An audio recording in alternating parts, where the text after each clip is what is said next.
Assalamualaikum warahmatullahi ta'ala wabarakatuh. Bismillahirrahmanirrahim. Alhamdulillahi rabbil alamin. Wassalatu wassalamu ala ashrafil anbiya'i wal mursalin Sayyidina wa habibina wa syafi'ina wa maulana Muhammadin habibi rabbil alamin wa alihi tahirin wa ashabihil ghuril mayamin wa tabi'in wa tabi'it tabi'in wa man tabi'ahum bi ihsan ila yaumiddin. Subhanaka la ilma lana illa ma 'allamtana innaka antal alimul hakim. Rabbi shrah li sadri wa yassir li amri wahlul 'uqdatam min lisani yafqahu qawli. Amma ba'd.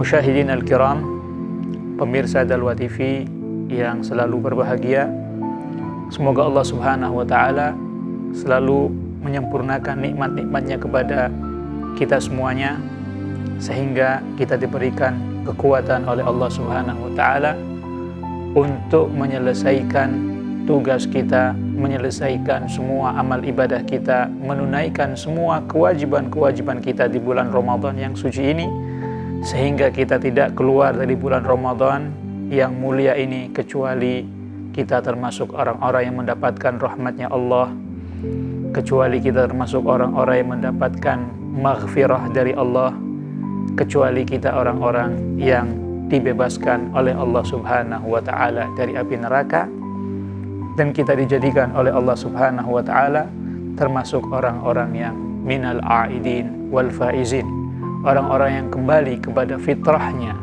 kembali kepada kesuciannya, dan orang-orang yang berbahagia di dalam dunia dan akhirat. Amin amin ya rabbal alamin. Pemirsa Dalwa TV yang dirahmati Allah Subhanahu wa taala, episode demi episode telah berlalu. Pada perjumpaan yang telah lewat, kita telah dikenalkan dengan beberapa nama-nama nabi, nama-nama rasulnya Allah Subhanahu wa taala, insan-insan terbaik, manusia-manusia pilihan Allah Subhanahu wa taala, yang Allah Subhanahu wa taala berikan amanah kepada mereka untuk mengemban tugas dakwah, mengajak manusia kembali menyembah kepada Allah Subhanahu wa taala. Pada perjumpaan yang telah lewat, kita telah dikenalkan dengan beberapa nama rasul, dengan beberapa nama nabi, di antaranya Nabi Adam, Nabi Idris, Nabi Nuh, Hud, Nabi Saleh, dan Nabi Ibrahim alaihimus salatu wassalam. Pada kesempatan kita kali ini, kita akan melanjutkan dan meneruskan mengkaji satu demi satu nama-nama dan sejarah para rasul-rasulnya Allah Subhanahu wa taala. Sahibul qasidah Asy-Syaikh Al-Imam Ahmad Al-Marzuqi, beliau mengatakan di dalam qasidahnya, Lutun wa Ismailu Ishaqu kada, Yaqubu Yusufu wa Ayyubuh tada.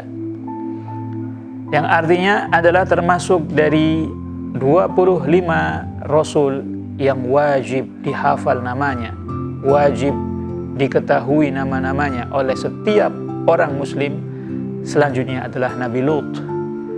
Dan Nabi Lut ini adalah ponakan dari Nabiullah Ibrahim alaihissalam. Nabi Lut ini Allah Subhanahu wa taala utus, Allah Subhanahu wa taala kirimkan ke kaum Sadum, yang mana kaum Sadum ini adalah kaum yang luar biasa kejinya. Mereka melaksanakan atau melakukan sebuah perbuatan yang sangat nista, yang tidak pernah dilakukan oleh umat-umat manusia sebelum mereka, yaitu mereka menyukai sesama jenisnya. Yang laki-laki suka kepada laki-laki, yang perempuan suka kepada perempuan.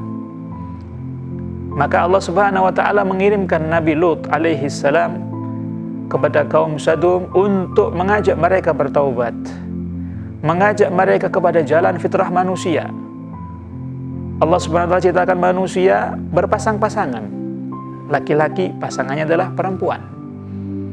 Maka ketika dakwahnya Nabi Lut alaihissalam ditolak, tidak terima, bahkan Nabi Lut alaihissalam diancam oleh kaumnya, Allah Subhanahu wa ta'ala mengutuskan malaikat untuk menyiksa dan mengazab kaum Sadum. Dan siksa yang Allah Subhanahu wa ta'ala timpakan, azab yang Allah Subhanahu wa ta'ala timpakan kepada kaum Sadum merupakan azab yang luar biasa. Allah Subhanahu wa ta'ala mengabadikan kisah mereka di dalam Al-Quran. Di dalam firman-Nya Allah Subhanahu wa ta'ala berfirman, "Falamma jaa amruna ja'alna 'aliyaha safilaha wa amtarna 'alaiha hijaratan min sijilin mandud musawwamatan min 'indi rabbik musawwamatan 'inda rabbik wa ma hiya minadh dhalimin biba'id." Yang artinya, ketika telah datang apa yang telah kami tetapkan kepada kaum Sadum, maka kami jadikan bagian atas mereka menjadi bagian bawah. Langit Allah SWT jadikan bawah, bumi jadikan atas. Diangkat mereka ke langit dan dicampakkan, dijatuhkan. Setelah itu Allah Subhanahu wa ta'ala menurunkan siksa berupa lemparan-lemparan batu-batu yang sangat panas kepada kaum Sadum, sehingga mereka semuanya binasa. Tidak ada yang selamat dari kaum Sadum kecuali mereka-mereka yang ikut kepada dakwahnya Nabiullah Lut alaihi salam. Bahkan istri beliau pun termasuk orang-orang yang binasa. Selanjutnya adalah Nabiullah Ismail alaihi salam. Nabi Ismail ini adalah anak dari Nabiullah Ibrahim dan ibu beliau bernama Hajar. Nabi Ismail alaihi salam, Allah Subhanahu wa ta'ala utus beliau ke kaum Amaliqah, atau kita artikan Amaliqah adalah kaum raksasa. Dan Nabiullah Ismail alaihi salam adalah nabi yang Allah Subhanahu wa ta'ala perintahkan untuk disembelih. Dan Allah Subhanahu wa ta'ala abadikan cerita Nabiullah Ismail alaihi salam dan abah dia Nabiullah Ibrahim alaihissalam di dalam Al-Quran. Selanjutnya adalah Nabiullah Ishaq alaihissalam. Nabiullah Ishaq adalah saudara dari Nabi Ismail. Beliau adalah anak daripada Nabiullah Ibrahim alaihissalam. Hanya saja ibu dari Nabiullah Ishaq alaihissalam bernama Sarah. Adapun ibu dari Nabi Ismail alaihissalam bernama Hajar. Nabi Ismail alaihissalam dengan ibunya Hajar, Allah SWT perintahkan untuk ditinggalkan di sebuah lembah, dan lembah tersebut adalah lembah Makkah. Adapun Nabiullah Ishaq alaihissalam dengan ibunya Sarah hidup bersama Nabiullah Ibrahim alaihissalam di Palestina. Kemudian dari Nabiullah Ishaq alaihissalam ini lahirlah nabi-nabi Bani Israel. Di antaranya adalah nabi yang setelahnya, yaitu Yakub. Nabiullah Yakub alaihissalam adalah anak dari Nabiullah Ishaq alaihissalam. Dan Nabi Yakub ini mempunyai anak yang banyak. Mempunyai anak laki-laki 11. Dari satu istri yang lain mempunyai anak laki-laki 2, yaitu Nabiullah Yusuf dan Bunyamin. Dan Nabi Yakub ini diabadikan ceritanya oleh Allah Subhanahu wa ta'ala di dalam Al-Quran. Allah Subhanahu wa ta'ala menceritakan kisah atau sejarah Nabiullah Yakub alaihissalam bersama Nabiullah Yusuf alaihissalam dalam satu surat yang khusus yang dinamakan dengan surat Yusuf. Dan Allah Subhanahu wa ta'ala mengatakan kisah Nabi Yusuf adalah ahsanul qasas, sebaik-baiknya kisah atau sebaik-baiknya cerita. Selanjutnya adalah anak dari Nabiullah Yakub alaihissalam, yaitu Nabi Yusuf alaihissalam. Rasulullah sallallahu alaihi wasallam bersabda, Al-Karim, Ibnul Karim, Ibnul Karim, Ibnul Karim, Yusuf ibn Yaqub ibn Ishaq ibn Ibrahim. Yang artinya Al-Karim, orang yang mulia, anaknya orang yang mulia, cucunya anak orang yang mulia. Dan anaknya dari orang yang mulia. Jadi semuanya orang mulia dan semuanya rasulnya Allah Subhanahu wa taala. Siapakah beliau? Adalah Nabi Yusuf. Nabi Yusuf beliau seorang rasul. Ayah beliau Yakub seorang nabi dan seorang rasul.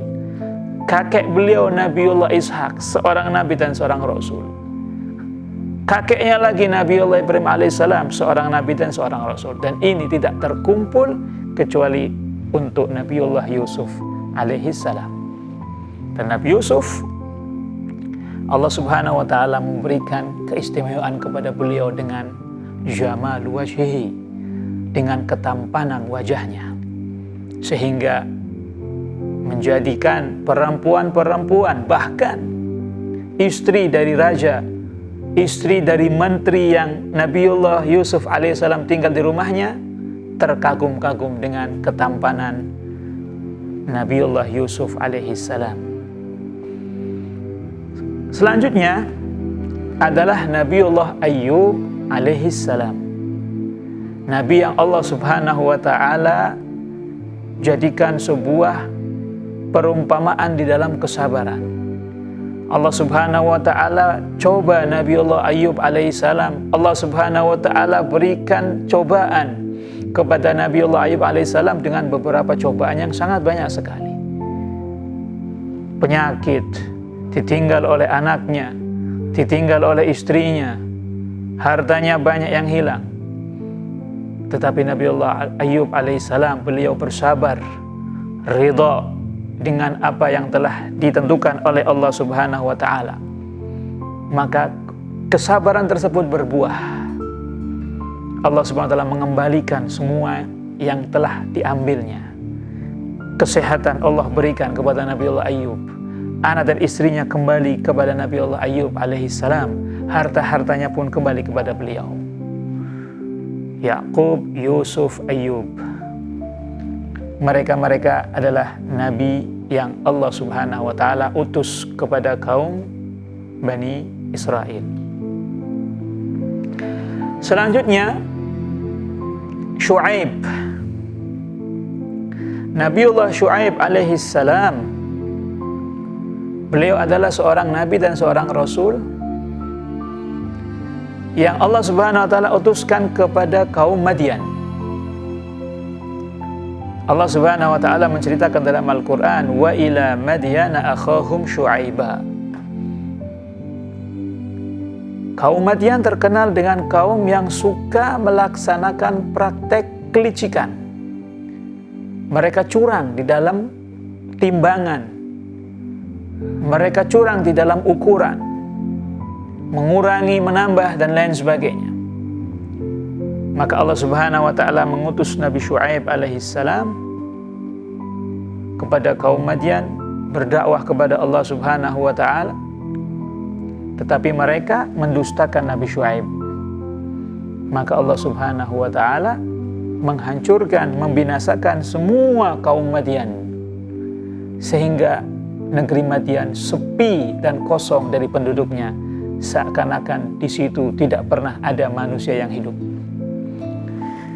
Selanjutnya adalah Nabiullah Harun alaihissalam dan Nabiullah Musa.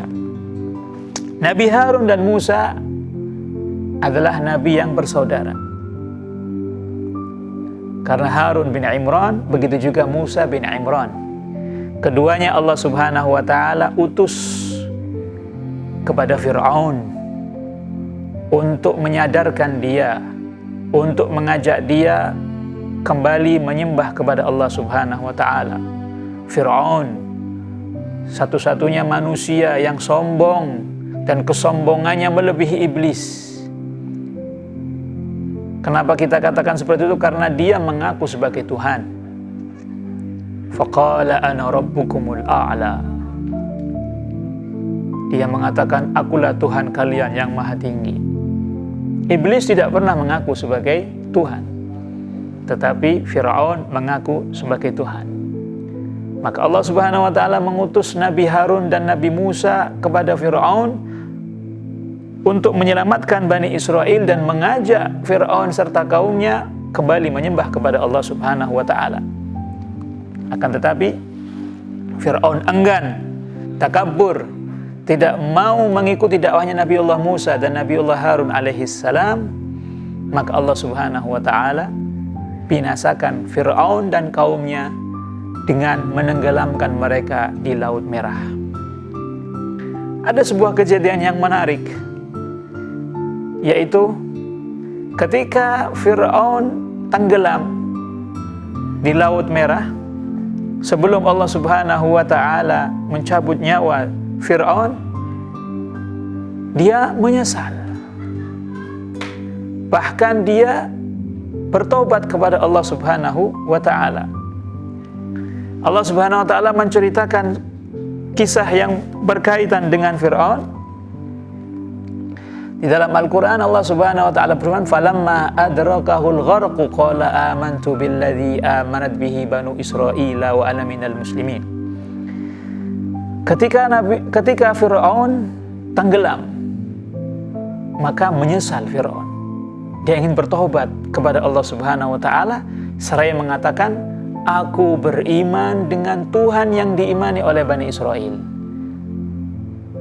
Tetapi taubatnya Fir'aun tidak diterima oleh Allah Subhanahu wa ta'ala. Kenapa? Karena ketika Fir'aun bertobat, nyawanya sudah sampai di kerongkongan. Dan taubat akan selalu diterima oleh Allah Subhanahu wa ta'ala, kecuali jika nyawa seseorang sudah sampai kepada kerongkongan atau ketika matahari terbit dari sebelah barat. Ketika itu pintu taubat tertutup. Oleh sebab itu